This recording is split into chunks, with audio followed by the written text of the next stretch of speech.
Assalamualaikum warahmatullahi wabarakatuh. Selamat datang kembali di pembelajaran Pendidikan Agama Islam dan Budi Pekerti kelas 11 SMA, MA, SMK, MAK, dan sederajat. Kali ini kita akan membahas materi mengenai pengurusan jenazah, disusun oleh Guru Bidang Studi Pendidikan Agama Islam Nurabiah. Perhatian, sebelum kita memasuki pembelajaran, alangkah baiknya terlebih dahulu menyediakan buku catatan dan alat tulis lainnya, membaca doa sebelum memulai pembelajaran, mencatat materi pokok pembahasan atau kesimpulan, menyediakan pertanyaan dari pembahasan yang kurang dapat dipahami. Sebelum kita memulai pembelajaran, mari sama-sama kita berdoa. Bismillahirrahmanirrahim.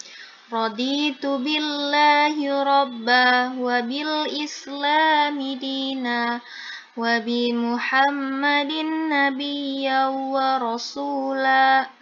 Rabbi zidni ilma warzuqni fahma. Shadaqallahul azim. Untuk mengetahui apa tujuan kita dalam mempelajari bab 3 melaksanakan pengurusan jenazah, mari kita sama-sama memahami peta konsepnya. Yang pertama, pengurusan jenazah merupakan kewajiban umat Islam terhadap jenazah. Yang kedua, yaitu perawatan terhadap jenazah. Yang ketiga, ada takziah atau melayat. Yang keempat, ada ziarah kubur. Nah, tujuannya kita mempelajari kesemuanya adalah agar kita mampu menelaah dan menganalisis perawatan jenazah dan kita peduli terhadap pengurusan jenazah. A. Kewajiban umat Islam terhadap jenazah. Kewajiban umat Islam terhadap jenazah hukumnya adalah fardu kifayah. Fardu kifayah adalah status hukum dari sebuah aktivitas dalam Islam yang wajib dilakukan, tetapi bila sudah dilakukan oleh muslim yang lain, maka kewajiban ini dianggap gugur. Ketika jenazah baru saja meninggal, hal pertama apa yang harus dilakukan? Nah, kita harus melakukan yang pertama, yaitu pejamkan matanya dan mohon ampun kepada Allah atas segala dosanya. Yang kedua, mengikat dagunya agar tidak terbuka. Yang ketiga, tutuplah seluruh badannya dengan kain sebagai penghormatan agar tidak kelihatan seluruh auratnya. Yang keempat, ditempatkan di tempat yang aman dari jangkauan binatang. Yang kelima, menyegerakan agar mayit segera dikuburkan. B. Perawatan jenazah. Dalam perawatan jenazah ada 4 hal yang wajib dilaksanakan, yaitu memandikan, mengkafani, menyolatkan, dan menguburkan. Di sini kita akan membahas yang pertama, yaitu memandikan jenazah. Siapa yang memandikan jenazah? Yang memandikan jenazah diutamakan yaitu kerabat si mayit. Yang kedua, apabila jenazah itu lelaki, maka hendaknya yang memandikan jenazah itu laki-laki. Begitu juga sebaliknya, apabila jenazahnya perempuan, maka yang memandikannya adalah perempuan. Yang ketiga, apabila yang meninggal adalah seorang anak yang usianya kurang dari 7 tahun, maka boleh dimandikan oleh lelaki atau wanita. Syarat-syarat wajib memandikan jenazah. Yang pertama, jenazah itu haruslah orang Islam.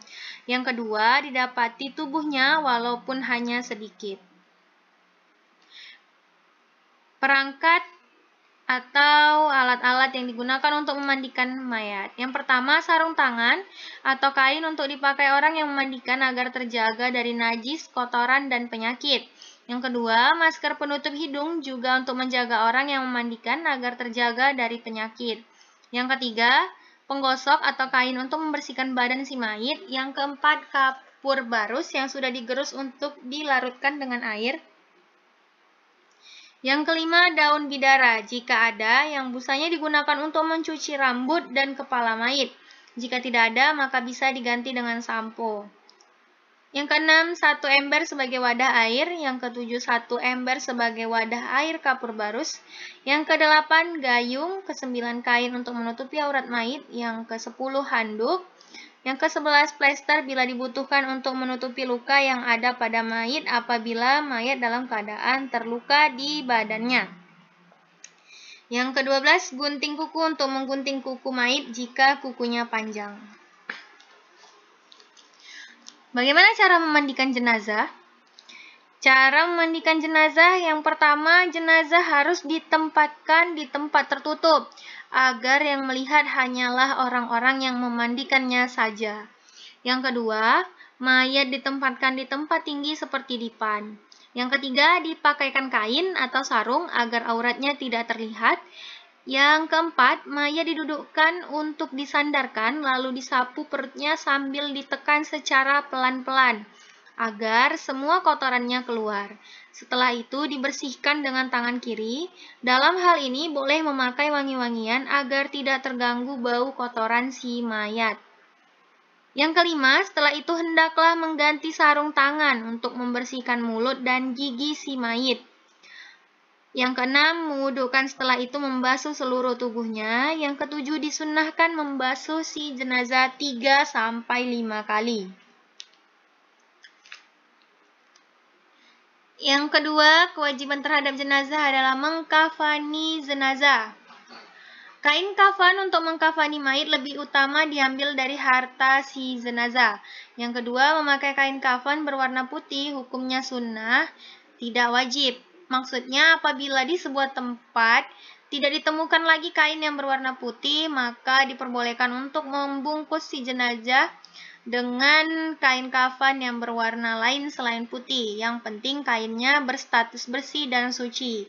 Yang ketiga, disunahkan menggunakan 3 helai kain putih bagi mayat laki-laki dan 5 helai kain putih bagi mayat perempuan. Yang keempat, tidak diharuskan kain kafan dari bahan tertentu. Yang kelima, wewangian untuk kain kafan. Cara mengkafani jenazah. Yang pertama, bentangkan tali-tali pengikat kafan secukupnya. Tidak ada jumlah tali yang ditentukan syariat. Yang penting tidak mengikatnya dengan ketat. Yang kedua, bentangkan kain kafan lapis pertama di atas tali-tali tersebut. Lalu berilah bukhur, atau jika tidak ada bukhur, maka dengan minyak wangi atau lainnya. Yang kedua, bentangkan kain kafan lapis kedua di atas lapis pertama. Beri bukhur atau minyak wangi pada kain lapis kedua. Yang ketiga, bentangkan lagi kain kafan lapis ketiga di atas lapis kedua.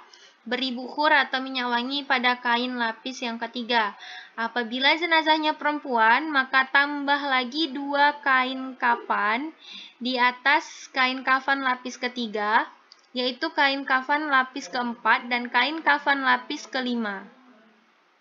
Setelah itu, letakkan mayit tepat di tengah kain, lalu tutup dengan kain lapis ketiga dari sisi kiri ke kanan. Kemudian kain dari sisi kanan ke kiri, tutup dengan kain lapis kedua, tutup dengan kain lapis pertama dengan hal yang sama. Lalu ikat dengan tali yang ada. Selanjutnya, menyolati jenazah. Syarat untuk bisa disolati, keadaan si mayit haruslah suci baik badan, tempat maupun kain kafan. Yang kedua, sudah dimandikan dan dikafani. Yang ketiga, jenazah sudah berada di depan orang yang menyolatkan atau sebelah kiblat. Tata cara pelaksanaan sholat jenazah adalah sebagai berikut. Yang pertama, jenazah diletakkan di depan jamaah. Apabila mayat laki-laki, imam berdiri di dekat kepala jenazah. Apabila mayat perempuan, imam berdiri di dekat perut jenazah. Yang kedua, imam berdiri paling depan diikuti oleh makmum. Jika yang mensolati sedikit, usahakan dibuat 3 baris atau 3 syaf. Yang ketiga, mula-mula semua jamaah berdiri dengan berniat melakukan sholat jenazah dengan 4 takbir dengan niat sebagai berikut. Bismillahirrahmanirrahim. Fusalli ala hazal mayyiti arba'a takbiratin fardal kifayati ma'muman lillahi ta'ala. Artinya, saya niat sholat atas mayit ini 4 kali takbir fardu kifayah sebagai makmum karena Allah Ta'ala. Selanjutnya, mengangkat takbir yang pertama dengan membacakan surah Al-Fatihah. Lalu mengangkat takbir yang kedua sembari membaca salawat atas Nabi Muhammad dengan lafaz Allahumma sholli ala Muhammad. Lalu dilanjutkan dengan takbir yang ketiga membaca doa untuk jenazah dengan lafaz Allahumma ighfir lahu warhamhu wa'afihi wa'fu anhu. Lafaz tersebut dibaca apabila jenazahnya laki-laki, dan apabila jenazahnya perempuan, maka lafaznya adalah Allahumma ighfir laha warhamha wa'afiha wa'fu anha. Dilanjutkan dengan takbir yang keempat, membaca doa sebagai berikut. Allahumma la tahrimna ajrahu wa la taftinna ba'dahu waghfir lana wa lahu. Doa tersebut apabila jenazahnya adalah laki-laki, dan apabila jenazahnya adalah perempuan, maka lafaz doanya adalah sebagai berikut. Allahumma la tahrimna ajraha wa la taftinna ba'daha waghfir lana walaha. Selanjutnya membaca salam menoleh dari kanan ke kiri dengan lafaz Assalamualaikum warahmatullahi wabarakatuh. Setelah selesai menyolatkan, selanjutnya adalah menguburkan si jenazah. Dalam menguburkan jenazah, ada beberapa penjelasan, yaitu sebagai berikut. Pertama, sebaiknya menguburkan jenazah pada siang hari.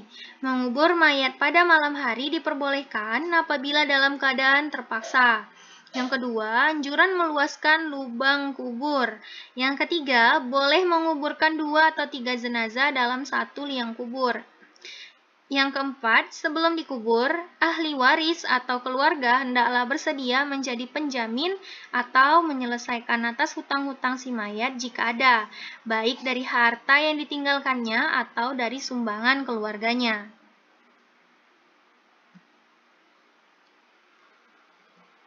Warahmatullahi wabarakatuh. Kami dari kelompok 3 yang beranggota.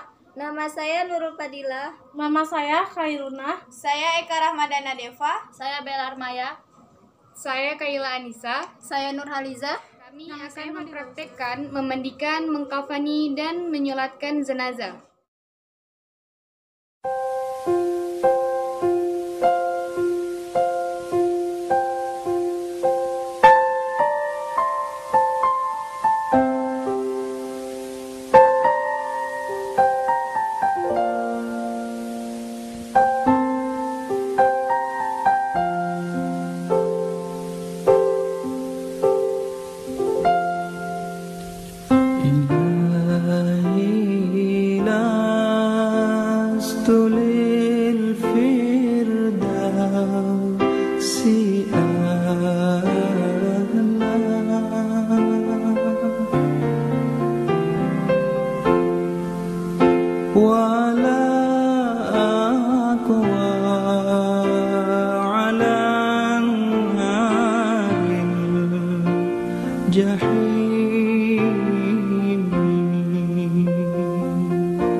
takbirati fardu kifayati imama lillahi ta'ala.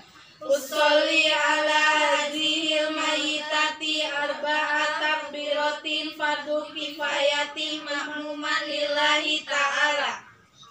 Allahu Akbar. Bismillahirrahmanirrahim. Alhamdulillahi rabbil alamin. Ar-Rahmanir-Rahim. Maliki yaumiddin. Iyyaka na'budu wa iyyaka nasta'in.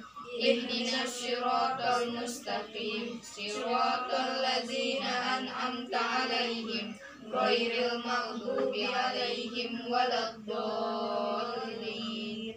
Amin. Allahu Akbar. Allahumma salli ala Sayyidina Muhammad wa ala ali Sayyidina Muhammad kama sallaita ala Sayyidina Ibrahim wa ala ali Sayyidina Ibrahim wa barik ala Sayyidina Muhammad wa ala ali Sayyidina Muhammad kama barakta ala Sayyidina Ibrahim wa ala ali Sayyidina Ibrahim fil alamin innaka Hamidum Majid. Allahu Akbar. Allahumma ighfir laha warhamha wa'afiha wa'fu anha. Allahu Akbar. Allahumma la tahrimna ajraha wa la taftinna ba'daha waghfir lana wa laha. Assalamu alaikum warahmatullahi. Assalamu alaikum warahmatullahi.